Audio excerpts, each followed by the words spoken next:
नंदन Kumar class 6 की जो गो grammar की बुक है उसकी आज मैं नाउन्स चैप्टर की क्वेश्चन नंबर आर की चर्चा करता हुआ मैं आगे की ओर बढ़ूंगा। अभी आप इसमें देखेंगे कि इसको बनाया कैसे जाए। जैसे भी आप क्वेश्चन यहाँ देखें कि Nina has many brothers and sisters, Nina के पास बहुत सारे भाई एवं बहनें हैं। दे शेयर देयर थिंग्स, वे लोग अपना सामान बांटते हैं। See whose things Nina is wearing, जिसे आप यहाँ देखें और जो सामान वो नीना क्या कर रही है, पहन रही है। And then make sentences as in the example, और उसके बाद क्या करना है, आपको सेंटेंसेस बनाने जैसा कि एग्जाम्पल में यहाँ दिया गया है। दीज आर माइक शूज़, यहाँ जो आप देख रहे हैं ये किसकी शूज़ है, माइक की शूज़ है।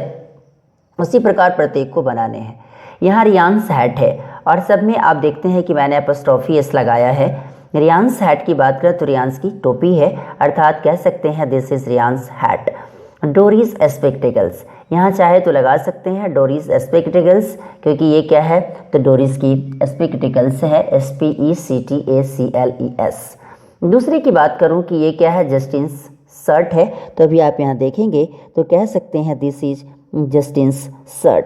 ये क्या है, जियाज बैंगल्स है, तो कह सकते हैं दीज आर जियाज बैंगल्स, क्योंकि ये जिया की चूड़ियाँ हैं। दूसरे की बात करूँ यहाँ डेविड्स मफलर है, तो कह सकते हैं दिस इज डेविड्स मफलर। ये किसका मफलर है, तो यह डेविड का मफलर है। उसी प्रकार यहाँ कह सकते हैं किम्स स्कर्ट, ये किसके स्कर्ट हैं, किम्स के स्कर्ट हैं। दूसरे की बात करूँ यहाँ जॉन सॉक्स की बातें हो रही है, तो कह सकते हैं जॉन्स सॉक्स। उसी प्रकार से यहाँ चाहे तो आप लगा सकते हैं दीज आर जॉन्स सॉक्स। ये दोनों की बातें हो रही है, तो अभी आप यहाँ देखेंगे कि ये दीज आर जॉन्स सॉक्स, इस प्रकार से आप बनाएं। अब मैं जरा सा केस की तरफ चलूँ। यहाँ कहता है कि केस क्या होता है। पहले मैं बात करूँ, यहाँ नाउन केस के तौर पे दिया गया है, बट मैंने बातें करा भी किसकी, केस की।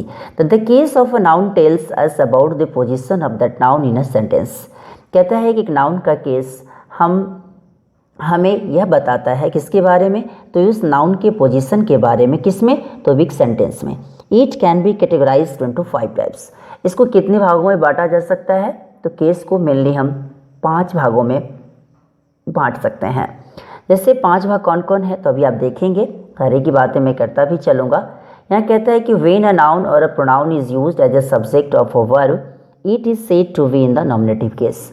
आपको पता होना चाहिए कि जब कोई नाउन और अ प्रोनाउन एक वर्ब का एक सब्जेक्ट के रूप में जब यूज़ किया जाता है, तो उसी को हम नॉमिनेटिव केस के नाम से जानते हैं। और आगे वाले पेज में आप देखेंगे इसी नॉमिनेटिव केस को एक और नाम से जानते हैं, जिसको हम कहते हैं सब्जेक्टिव केस। अर्थात क्या है कि जो कि सब्जेक्ट के रूप में एक सेंटेंस में काम करता है। और सब्जेक्ट क्या हो सकता है, तो जनरली आपको पता है, यानी तो नाउन यानी तो प्रोनाउन। जनरली सब्जेक्ट एक वर्ब का वही यूज़ किया जाता है, तभी वो नॉमिनेटिव केस कहलाता है। जैसे तरुण बॉट अ पेन, तरुण ने क्या किया, तो तरुण एक पेन को खरीदा। यहाँ तरुण फॉर द वर्ब बॉट, यहाँ बॉट जो वर्ब है उसका सब्जेक्ट के रूप में कौन काम करता है, तरुण, अर्थात नॉमिनेटिव केस कौन हो गया, तो ये तरुण हो गया। अब इसी के नेक्स्ट पेज पे चलता हूँ। देखते हैं क्या कि व्हेन अ नाउन और a pronoun is used as the object of the verb, it is said to be in the objective case और एक्यूजेटिव केस। जब कोई भी नाउन और प्रोनाउन एक वर्ब का एक ऑब्जेक्ट के रूप में यूज़ किया जाता है, तो उसे ऑब्जेक्टिव केस या एक्यूजेटिव केस के फॉर्म में इसको कहा जाता है। और इसी ऑब्जेक्टिव केस को एक और नाम से जानते हैं, जिसी को हम एक्यूजेटिव केस कहते हैं। जैसे तरुण बॉट अ पेन, इसमें पेन जो वर्ड है वो एक ऑब्जेक्ट के रूप में काम कर रहा है। किसका ऑब्जेक्ट, तो एक वर्ब का ऑब्जेक्ट के रूप में। तो यहाँ पेन जो वर्ड हुआ ये कौन सा केस हो गया, तो ये ऑब्जेक्टिव या एक्यूजेटिव केस। तो pen for the verb bought, clear. Pen जो पेन के लिए कौन सा वर्ब इस्तेमाल किया गया, बॉट। व्हेन अ नाउन और a pronoun is used to show possession or ownership, it is said to be in the possessive case. जब कोई भी नाउन और प्रोनाउन का इस्तेमाल खास करके किसको शो करने के लिए, पोजेसन, अधिकार या ऑनरशिप को शो करने के लिए किया जाता है, तो उस कंडीशन में उसे हम पोजेसिव केस कहते हैं। जैसे तरुण पेन वॉज लॉस्ट, तरुण की पेन क्या हो गई, खो गई। तो यहाँ तरुण पेन जो देख रहे हैं, यहाँ तरुण किसके लिए शो किया गया है, तरुण के साथ जो एपोस्ट्रोफीज देख रहे हैं वो इस पेन का पोजेसन किसके द्वारा, तरुण के द्वारा बताया जा रहा है। अर्थात इस पेन पर ओनरशिप किसका है, तो तरुण का है। इसी प्रकार इसको हम पोसेसिव केस के नाम से जानेंगे। When the noun is the name of a subject spoken to or addressed, it is said to be in vocative case. जब कोई भी नाउन एक सब्जेक्ट का जो नाम होता है उसे किसके द्वारा उसे बुलाया जाना या उससे एड्रेस किया जाता है तो उसे वोकेटिव केस के नाम से जानते हैं, जिसे हम अगर हिंदी के तौर पे कहूँ तो इसी को हम कौन सा तो संबोधन के नाम से जानते हैं। कहता है mister Tarun Wadhwa you can enter. अब इसमें बुलाता है कि मिस्टर तरुण वाधवा आप एंटर कर सकते हैं। यहाँ सब्जेक्ट स्पोकन टू मिस्टर तरुण। यहाँ जो भी आप देख रहे हैं यहाँ स्पोकन किसके लिए किया जा रहा है तो मिस्टर तरुण के लिए किया जाता है। When the noun is the indirect object of the verb, it is said to be in the dative case. जब कोई भी नाउन किसमें वर्ब का एक इनडायरेक्ट ऑब्जेक्ट होता है तो उसे डेटिव केस के नाम से जानते हैं। जैसे कि भी आप यहाँ देख रहे हैं Tarun brought Kishore a cup of tea. यहाँ जो देख रहे हैं तरुण की बातें हो रही है किसके लिए तो लाया किशोर के लिए कप ऑफ टी। ठीक है, तो यहाँ भी देख रहे हैं तो यहाँ किशोर जो वर्ड हो गया ये क्या कहलाया तो इनडायरेक्ट ऑब्जेक्ट, इसी कारण ये डेटिव केस कहलाया। अभी मैंने आपको बताया था कि the nominative case is also called the subjective case.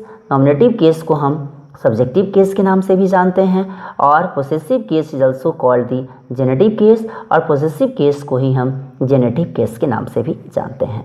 अब इसी के बाद मैं 8 नंबर क्वेश्चन पे चलूँ तो भी आप देखेंगे कि 8 नंबर क्वेश्चन को बनाया कैसे जाए।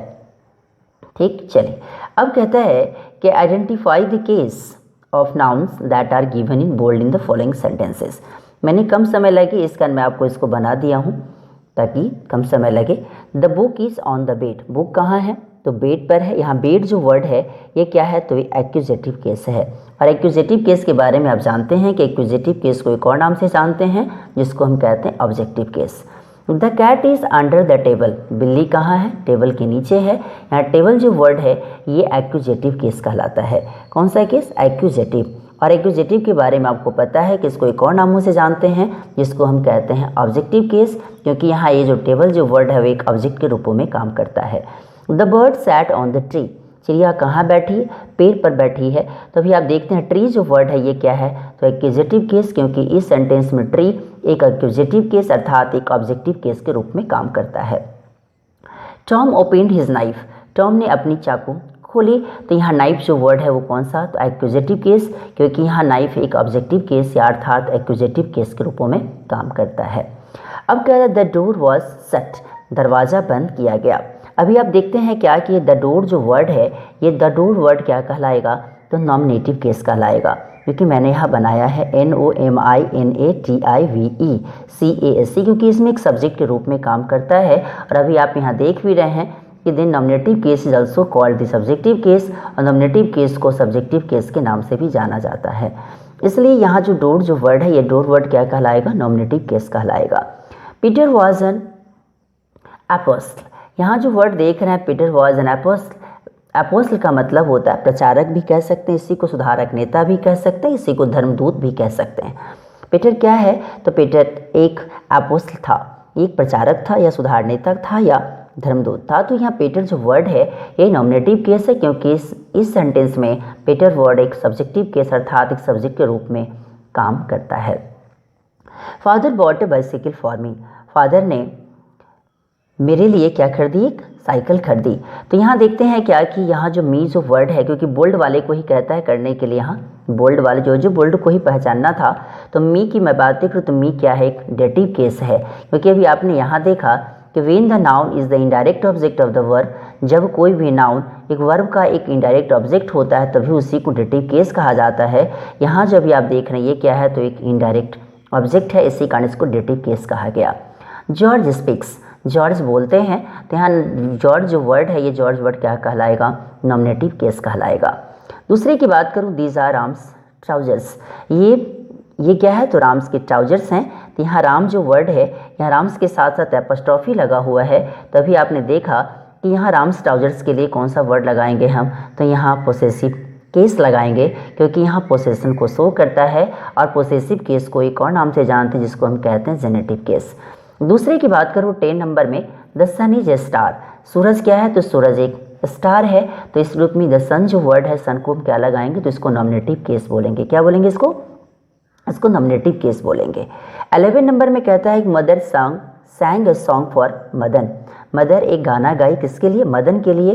तो यहाँ देख रहे हैं यहाँ मदन जो वर्ड है ये इनडायरेक्ट ऑब्जेक्ट के रूप में इस सेंटेंस में काम कर रहा है, इसलिए मदन वर्ड को हम क्या लगाएंगे, डेटिव केस कहेंगे। I live in my grandmother's house, मैं अपने ग्रैंड मदर्स के हाउस में रहता हूँ। तो यहाँ भी आप देखते हैं कि यहाँ जो ग्रैंड मदर्स के साथ साथ एपस्ट्रॉफी लगा हुआ है, और आपको पता होना चाहिए कि जब भी कोई भी वर्ड में अगर एपस्ट्रॉफी लगा दिया जाता है स्पेशली, तो ये वर्ड क्या कहलाता है, पोसेसिव केस कहलाता है। और एपस्ट्रॉफी एस और एपस्ट्रॉफी का काम ही है कि वो पोसेशन को शो करना। क्लियर। तो अभी आपने देखा कि I live in my grandmother's house, ये ग्रैंड मदर्स के साथ जो हाईलाइटेड जो बोल्ड जो लेटर्स वर्ड्स हैं उसमें इसको हम क्या बोलेंगे, तो इसको पोसेसिव केस बोलेंगे। इसी प्रकार से भी आपने देखा कि गो ग्रामर जो क्लासिक्स की बुक है उसकी आज मैं नाउन्स चैप्टर की आर और एस की चर्चा मैंने किया, साथ साथ में केसेस की भी मैंने चर्चा किया, और इसको आप समझे होंगे, अच्छे तरीके से समझे होंगे, ऐसा मेरा विश्वास है। और ये वीडियो आपको कैसा लगा इसके बारे में लाइक, सब्सक्राइब एंड कमेंट करना न भूलें, और इसे शेयर भी करें ताकि ज़्यादा से ज़्यादा बच्चा इसे देख सके, समझ सके। और इसके नेक्स्ट वाला जो वीडियो है उसको मैं आगे वाले वीडियो में मैं बनाऊंगा। Thanks a lot.